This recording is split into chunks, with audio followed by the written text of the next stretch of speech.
Hey guys, hope you had a great year.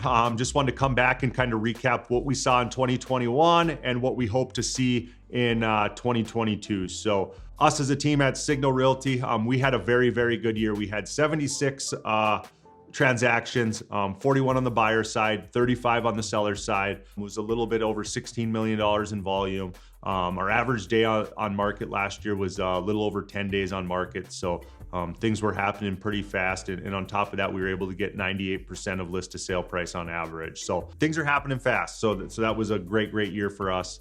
On top of that, Signal Realty as a company, they did surpass the $100 million in sales. I mean, that was 10 million more than our goal was last year. So as a company, they had another phenomenal year, and it was just a good year in real estate all throughout Minot. I think we'll continue to see that trend in 2022. So just give you a breakdown of a few stats, not to bore you to death, but in 2020, there was 678 homes sold. 2021, there was 846 single family sold.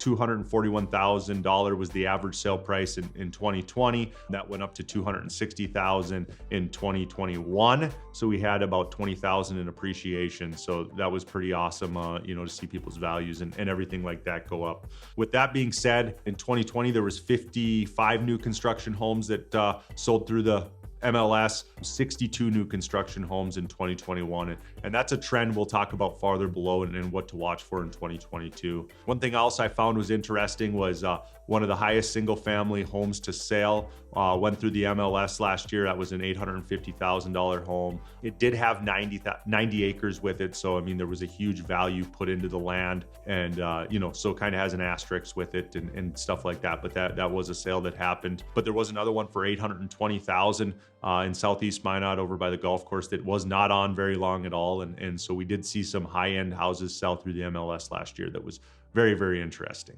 So predictions, let's go over some predictions for 2022. So one thing I think is the market's going to go with where the new construction goes. So right now we can't find a bunch of affordable lots. They've kind of all built on throughout Minot. When I say affordable lots in that $30,000 to $40,000 range, they're getting built on, and it's going to be harder and harder for spec builders to find lots to build on. So with that being said, if they are able to find lots and there is some new construction going on in Burlington and Surrey, I do think that there will be a lot of new construction in those two developments this year just due to the lot prices. They're still getting great prices for those houses out in those two towns, and they're still close enough to Minot Air Force Base that the inventory seems to be selling very well. So I think that's something to keep an eye on with it is help adding inventory through new construction. If we're not able to add inventory through new construction, that's just going to put more and more stress on the existing resale. That means the prices for existing resale are going to go up. Inventory is going to stay very, very low, causing appreciation, causing it tougher and tougher for buyers to find a house. So that's something to keep an eye on, is definitely the new construction.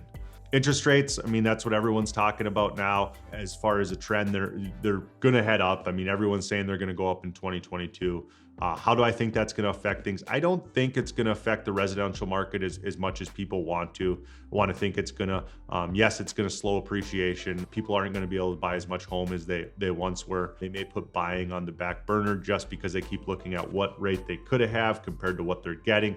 But at the end of the day, if they got to buy a house, they're still going to buy a house. If they're moving to Minot, they're not going to not buy because of the interest rate. If they're, need to upsize or downsize or some life event happened, they're still going to pull the trigger on a house. I would think inventory is going to have a bigger effect on people buying houses than the interest rates will. So apartment vacancy, that's another thing to keep an eye on. Apartment rents and stuff as a whole did not go up as much as we thought they were going to go up last year. So those were, maybe this year will be the year that we start to see apartment rents start to rise, vacancy rates, stuff stay fuller than it is. I mean, they've been staying pretty full, but I think there's still room and there's still a lot of turnover in the market there. So that's something to keep an eye on. A few projects to talk about around Minot. We can start with downtown Minot. Downtown Minot has had a ton of growth, ton of money being put into it. It's awesome to go downtown and just see what is happening down there.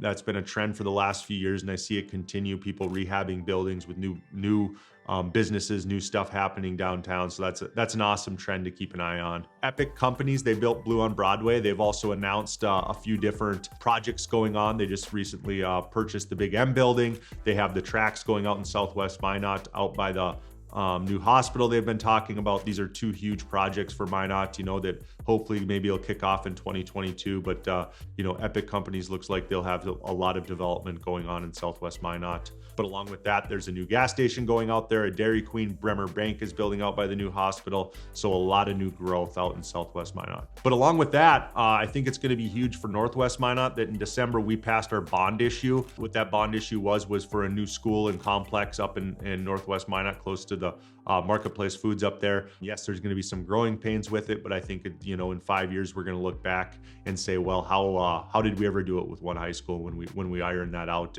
and get going where we are? So along with stuff happening in Southwest, Northwest Minot, I think is going to take off too, with a lot of new stuff coming in the future, and it's going to be an awesome addition to Northwest Minot. With that being said, all the new trends, everything else going in Minot, 2021 was a great year for Minot. I think there's a lot of positives moving forward that we can all look at. If you're a buyer, you got to be all in, ready to buy a house with the inventory we have. If you're a seller, definitely who you work with now matters more than ever. You need to make sure you're positioned in the market, and make sure you're following today's trends, and it's definitely a good time to sell if you're a seller. So if you have any questions, don't hesitate to reach out and give us a call.